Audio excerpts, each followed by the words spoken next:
आजकल दुनिया के अंदर पब्लिसिटी होना, फेमस होना, इसके लिए बहुत भाग दौड़ चल रही। हर इंसान ये चाहता है कि भाई लोग मुझे पहचाने, मैं फेमस हो जाऊं, लोग मुझे जाने। इसके लिए लोग कुछ कौन से भी हद तक कुछ भी काम कर रहे हैं। जो काम हो नहीं सकता वो भी कर रहे। पहली बात तो इंसान को पब्लिसिटी करने के लिए, फेमस होने के लिए, दुनिया के नज़रों में आने के लिए इंसान को एक तो बहुत ज़्यादा अच्छा काम करना पड़ता, या तो फिर बहुत ज़्यादा बुरा, या तो फिर कोई धर्म के ख़िलाफ़ बोलो, कोई धर्म शास्त्र के ख़िलाफ़ बोलो, बस हो गई उसकी पब्लिसिटी, फेमस हो जाता हो।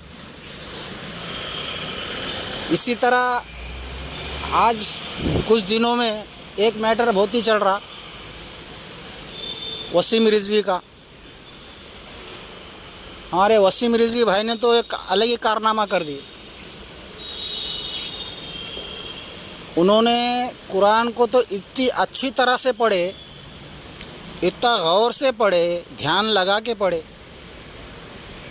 और उसमें से 24 आयत निकाल दिए चुन चुन के। मगर वसीम रिजवी को ये नहीं पता कि भाई कुरान के 6666 आयत है। इन्होंने ले अपने 24 आयत उठा दिए अंदर से, तो बाकी की आयत तो छोड़ दिए ना उन्होंने। अभी 24 आयत ले लिए, बस निकले अपना एक 24 आयतों का गट्ठा बना के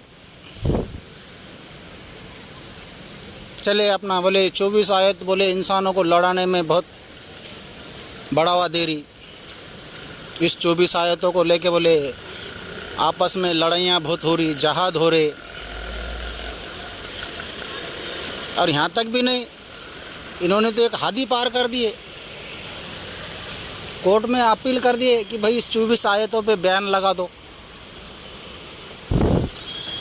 अरे भाई वसीम रिजवी साहब, क्या कुरान कोई बच्चों के स्कूल में पढ़ने की किताब है?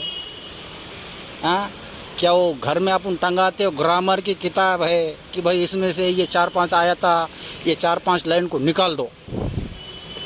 हाँ, अरे भाई ये जितने भी धर्म शास्त्र है, गीता है, कुरान है, बाइबल है, इंजील है, तौरात है, ये जो 4 वेद है, ये जितने भी धार्मिक शास्त्र है, ये अकेले हिंदुस्तान के नहीं है, ये पूरे वर्ल्ड के है।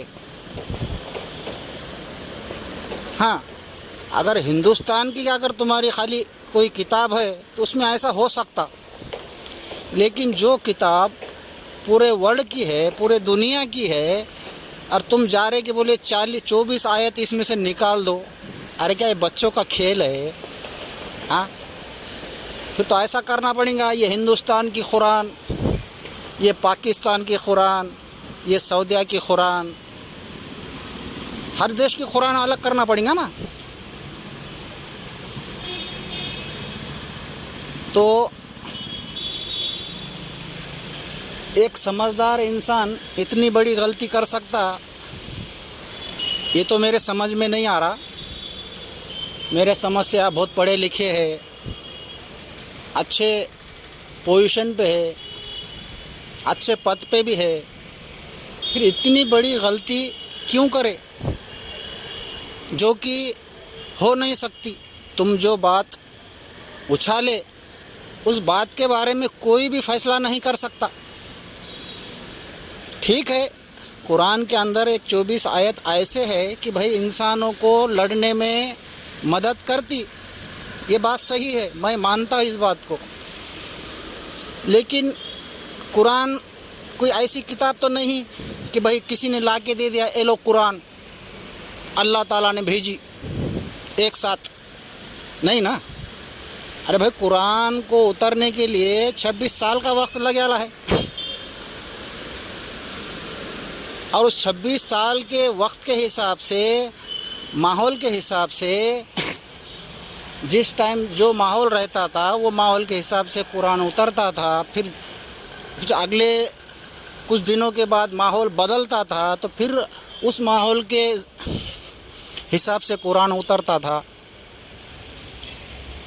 ये जहाद की आयत है, ठीक है, जहाद की आयत है अंदर, लेकिन ये भी तो है किससे करो, किस लिए करो, कब करो।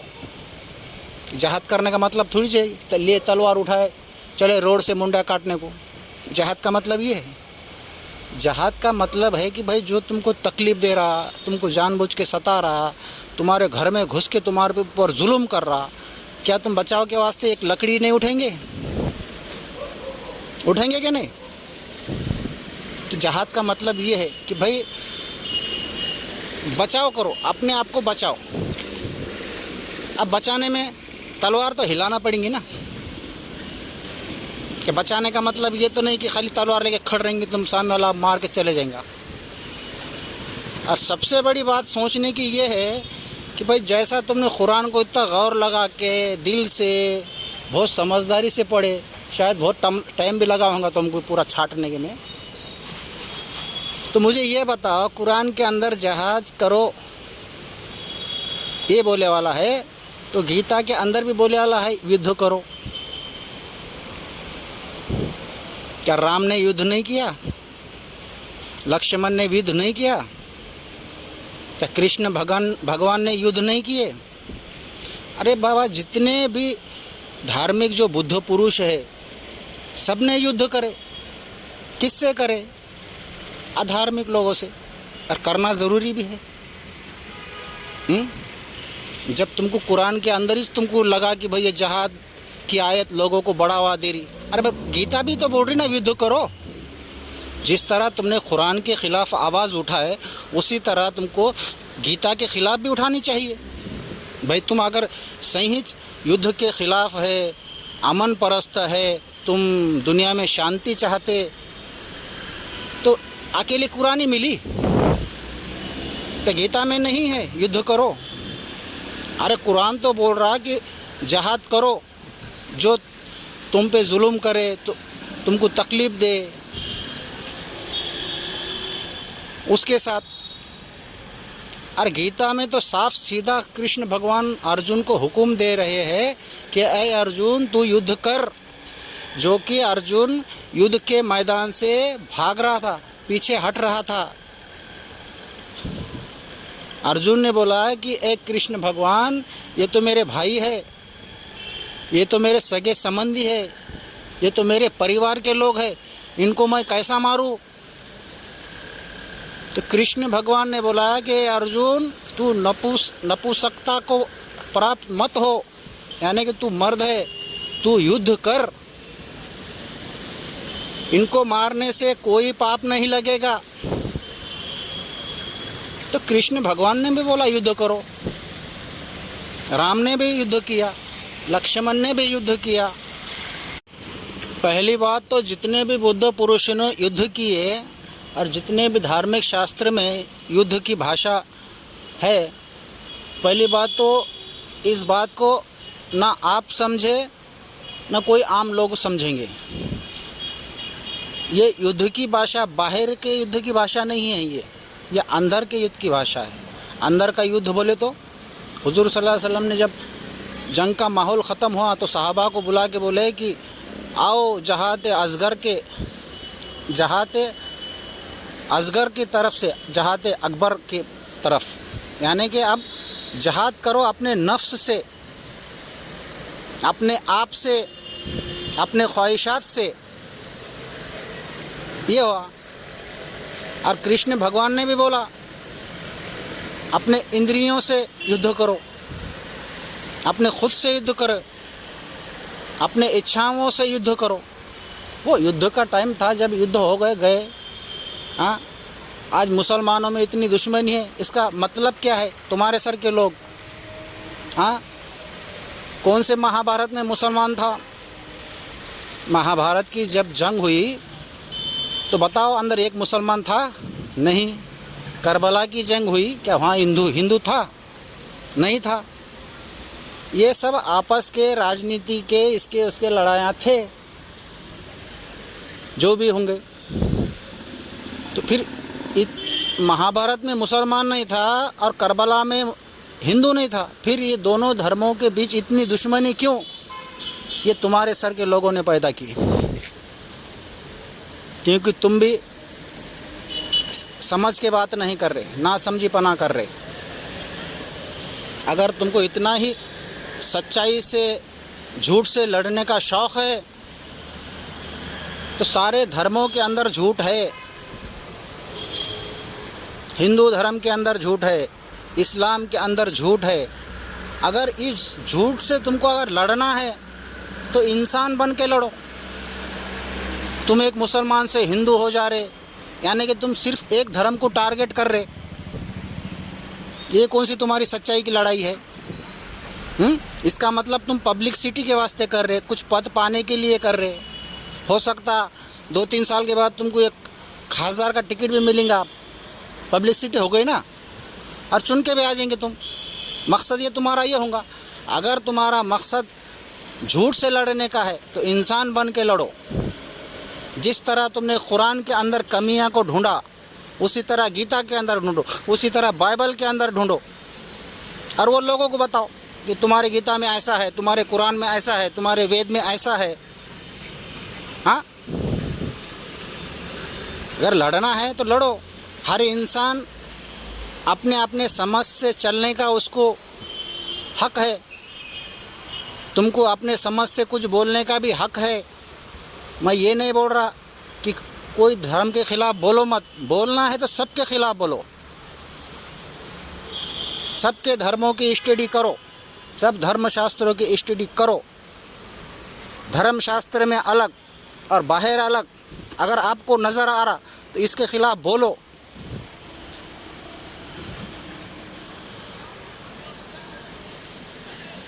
अगर तुमको सच्चाई की लड़ाई लड़ना है तो इस तरह लड़ो। सच्चाई की लड़ाई लड़ रहे और ऐसे आदमी के साथ में हो गए तुम, ऐसे आदमी का हाथ पकड़े जो खुद जहरीला नाग है, काला सांप है। अब काला सांप किसको बोलते? काले सांप से मखलूक को ख़तरा है, जो इंसानों को आपस में लड़ाता, कोई धर्म के खिलाफ जहर उगलता, धार्मिक भावनाओं को ठेस पहुंचाता, इसको बोलते काला सांप, जहरीला नाग। और ऐसे आदमी से जाके तुम मिले और फिर बोल रहे कि मैं सच्चाई की लड़ाई लड़ रहा। तुम सच्चाई की लड़ाई नहीं लड़ रहे, तुम सिर्फ पब्लिसिटी के वास्ते कर रहे, फेमस होने के वास्ते कर रहे। तुमने जो पूजा करे, पाठ करे, टीका लगाए, जो भी लगाए, भगवा पहने, ये तुम्हारा पर्सनल मैटर है। तुम कुछ भी कर सकते और इसके बारे में कोई भी तुमको रोक नहीं सकता। जैसा कि तुमने पूजा करे, अगर तुम गीता को पढ़ते थे तो तुम पूजा नहीं करते थे, इसलिए कि कृष्ण भगवान ने गीता में खुलेआम ये कहा है कि एक परमात्मा को छोड़कर अनन्य देवताओं की पूजा करने वाला असुर है, शैतान है, जानवर है। तुम तो खुद जानवर बने, जाके तुम तो खुद शैतान बने, फिर बोल रहे मैं सच्चाई की लड़ाई लड़ रहा। अगर तुमको सच्चाई की लड़ाई लड़ना है तो तुम सिर्फ इंसान बन के रहो, कोई धर्म को पकड़ने की ज़रूरत नहीं। ना हिंदू को पकड़ो, ना मुसलमान को पकड़ो, ना सिख को पकड़ो, ना ईसाई को पकड़ो। एक इंसान बन जाओ और सच्चाई की लड़ाई लड़ते रहो। इसको बोलते हैं सच के साथ झूठ के साथ लड़ने वाला। एक धर्म को टारगेट बनाकर झूठ के साथ लड़ नहीं सकते। इस दुनिया में जितने भी धर्म हैं, सब धर्म अच्छे हैं और सब धर्मों के अंदर झूठ भी है। तो अपना काम है कि जो झूठ है उसको ऊपर लाने का, वो चाहे हिंदू का हो, वो चाहे मुसलमान का हो, वो चाहे किसी भी धर्म का हो। एक धर्म को टारगेट बनाना, ये कौन सी तुम्हारी लड़ाई है? लड़ाई नहीं है ये, इसमें इसके अंदर तुम्हारा कुछ मकसद है। सच्चाई की अगर लड़ाई लड़ना है तो इंसान बन के लड़ो। एक धर्म से दूसरे धर्म में जाने का मतलब है एक बीमारी को छोड़कर दूसरे बीमारी को पकड़ लेना। भाई तुम इस्लाम में रहकर तुमने कुछ हासिल नहीं किया तो हिंदू धर्म में जाकर क्या हासिल करोगे? हासिल करने वाला तो कहीं से भी हासिल करता। उससे अच्छा इंसान बन जाओ, इंसान बनकर ये लड़ाई लड़ो। 50% पब्लिक तुम्हारे फेवर में हो जाएंगी। अगर तुम एक धर्म को टारगेट करोगे तो ये तुम गलत हो। आगे तो आप बहुत समझदार होंगे, समझ जाएंगे। और मेरा सवाल है कि गीता और कुरान के अंदर एक बाल बरोबर, एक ज़र्रे बरोबर मुझको फ़र्क बताओ। गीता ने कहा युद्ध करो, कुरान ने कहा जहाद करो। गीता ने बोला परमात्मा कण कण में है, कुरान बोलता अल्लाह ज़र्रे ज़र्रे में है। गीता बोलती जिधर देखो उधर परमात्मा का ही प्रकाश है। कुरान बोलती तुम जिधर रुख करो उधर अल्लाह ही अल्लाह है। ऐसे बहुत सारी बातें हैं, इसलिए मैं तुम्हारे साथ चैलेंज करता, तुम मुझे जवाब दो। गीता में और कुरान में मुझे बाल बराबर का फ़र्क बताओ तो मैं मेरे गलती को मान लूँगा। बस आगे आप काफ़ी समझदार है, समझ जाए तो ठीक है, ना समझे तो भी ठीक है। आगे आपकी मर्ज़ी।